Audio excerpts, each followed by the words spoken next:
YouTube channel. Today we're going to be explaining or documenting on the 7610 John Deere Tractor how we put this hose in.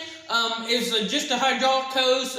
It blew on the back and was leaking oil pretty bad, so when it got back to the shop we replaced it. So hopefully you guys enjoy. And so if y'all can see that, there's a 45-degree angle fitting there with a flat face on it, and this is the other end with just a regular straight fitting, and there's supposed to be an O-ring in the center of that. We actually had to sawzall in two to get it out of the position it was in, and I will show you in a minute. This is the new hose. It runs back into that hole there, if you can kind of see that, and we're gonna get climbing on in there, and we'll go from there. So if y'all can see, there's the new line running down. It runs actually in between that piece of metal and that big pipe right there through that crack, if you can see that. And then you'll notice I ran an orange string, and that's just to help me get it back to the position it was in before, because it's going to be hard to push it upward to the bottom of the cab, so that it runs actually across the drive shaft, and it will run back down this part of the frame a little ways. Then it will actually, I don't know if you all can see that.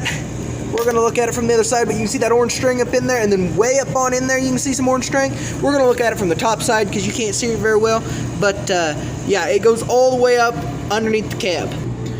Alright, so we ended up having to take the floorboard mat out and also the metal floorboard to get to this line. It's kind of ridiculous where it ended up going. I'm going to climb down in here if I don't lose my flashlight.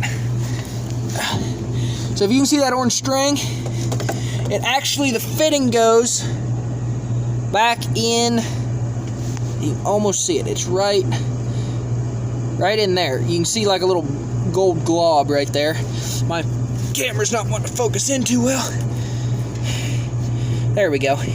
So you can see that it's right. I can't point because I'm using one hand for the flashlight and one hand for the camera, but there's a little bitty fitting right there. So it runs down through there.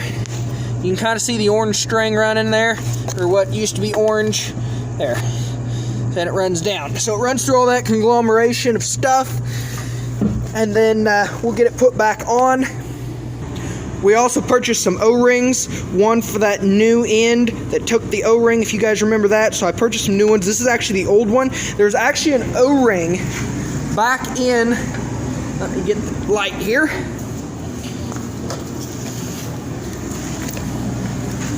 Back on in,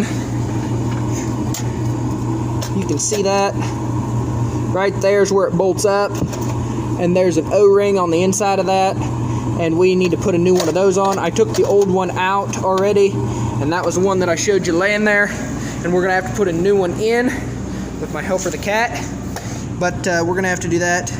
So that's what we're getting into so far. We have to sawzall it out because there is a bracket right kind of there by the fuel tank. You cannot get to it with a wrench or anything, and we tried busting it with a punch and a chisel, trying to snap it, would not break. So we ended up having to sawzall the hose and then twist it, pull it out the top, and then pull it out the bottom. So we're gonna try to put this or the new hose, not this hose, the new hose, we're gonna try to put it in beside that bracket, and then we're just going to zip tie or band it to that bracket, because there's no way really to get to that bracket without tearing apart a bunch of stuff that's really excessive and really not necessary for putting in this line. And if y'all can see that, this is the metal bracket I was talking about. It's right there. There's that drain tube to the left of the bracket, and there's that little green round bracket. It's actually turned. I can't get my camera up in there to even show you. It is really hard to get to, actually impossible. So that's why we end up just sawzalling it off. Alright, so if y'all can see that, that's where the line runs up to underneath the cab. It runs back around across the top of the drive shaft, and then right down through there, in between that big hose and the frame. And then at the back, it snakes up to the back of the tractor. And then it comes from the back of the tractor up through in front of the rear axle, and then it swivels into the 45-degree angle and tightens up into that fitting. That fitting right there, if you all can see that, if I can get the camera there we go. It actually has an O-ring in it, like I was explaining earlier, so I did put that in and then tightened it up. So, good Lord willing, this will all work and not leak anymore, because it was majorly leaking oil. It was definitely noticeable. So, and if you all were curious, and it wasn't in the description, it's a 7610 John Deere tractor, front wheel assist, and I'm not sure what the line is. Like I mentioned earlier, I don't know what exactly the line is for, but I do know it has an important role to play, because when it blew, the tractor definitely was losing a lot of oil. Alright, so the metal floorboard is now in. It is not put together yet, so I thought I'd show you guys kind of how that all goes back together. There's 12 of these little bolts here, if you can see that, and they kind of run all the way down around the edges. There is an exception of right there, which is the foot throttle. It is an exception. It has 2 bolts that holds it on, but anyway, there's 12. There's actually supposed to be 13. One is missing. That happened before I got into the picture, but before we actually own the tractor. But nevertheless, it's always important to put those brackets on to hold those lines on. It definitely kind of keeps that line underneath that rubber floor mat in place. Hello, Justice. Anyway, he's hauling hydraulic oil back to the tractor. Nevertheless, we've got an air ratchet here we're going to be tightening these up with. It's always a necessity to tighten them up. There's 12 of them, which is kind of an overkill personally, but, you know, nothing like overkill.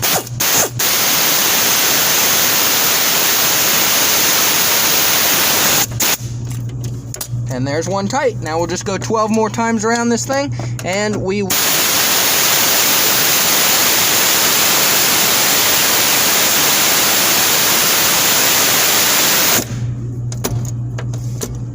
I can get my ratchet off. There we go. And one more time.